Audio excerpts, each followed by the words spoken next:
Hi there, this is Sarah from Handmade Expressions, and today I want to show you how to stamp with clear stamps, and those are the photopolymer stamps or acrylic. So let's get started here. The stamp I'm using today is from my favorite things, and it's called A Very Sweet Somebody. So I just start with a regular piece of cardstock. I already had made a small mistake on the back, so I just flipped it over to use the other side, and the paper is thick enough that you will not see through it. The other option is to just get a new piece, use a little scrap if you want to. So I'm using Memento black ink, Tuxedo black.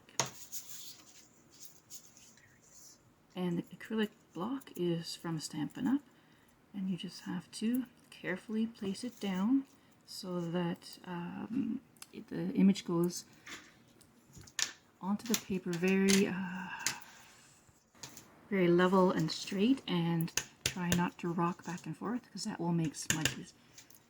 So basically, holding it down, you can hold it down for a couple seconds to help the ink transfer to the paper. Then I try to wipe it right away with a lint-free cloth with just some water on it. And usually I put them back right away because I have a tendency to lose them. Also, when they're brand new stamps like this is, I like to rub them off a little bit because sometimes they have a little bit of oil on them. You can rub them with your fingers, you can put them a little bit on fabric. Some people even use light sandpaper. I got this idea from Gina K, and I just like to rub it quickly with my hands. It seems to help the ink stick better to the stamp. So here we've done the rabbit and the deer. It's kind of risky doing more than one stamp on a piece of paper because if you mess it up, it feels like you've messed up the whole thing, and I'll show you what happened shortly. Those two images went on quite nicely, and I'm also using a special grid-lined acrylic block. I believe that's from Close to My Heart.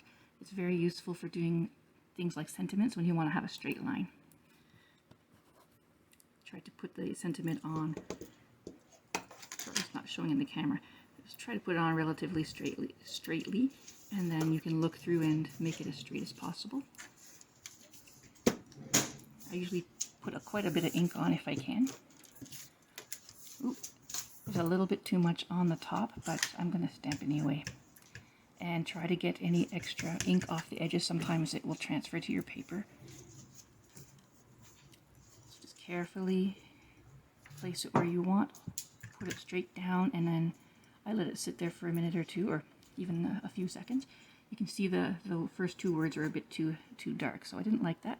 So what I'm doing is I'm actually going to just take another scrap and try to re-stamp it, and this is why I often use a stamping position machine such as the Stamparatus, because it's much easier.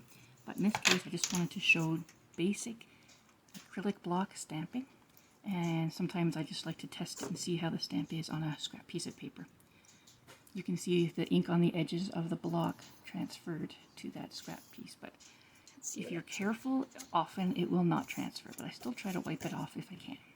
Usually, almost always, I actually use a stamping position tool because I just find it's much easier to keep from getting ink everywhere. So there, for some reason it's a bit darker at the top, but it came out okay this time.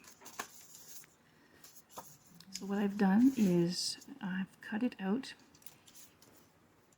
I actually fussy cut it around the words, and then I glued it to a piece of black cardstock and fussy cut around there. And I'm going to just cover up the top, the sentiment with the correct, or the new sentiment. And just glue it on. I just glued on with a bit of Tombow. The liquid glue is easier to reposition, usually, not always, but usually if you put it in a slightly wrong place, you can actually adjust it a little bit, whereas with the double-sided tape, you cannot. So there, that's stuck on there. I'm using the extra thick, that's probably about 110-pound cardstock for the card base. It's much stronger, and it will hold your card up, especially if it's a horizontal shaped card. Instead of the vertical, it will hold it up for a longer time without falling down. And I learned that from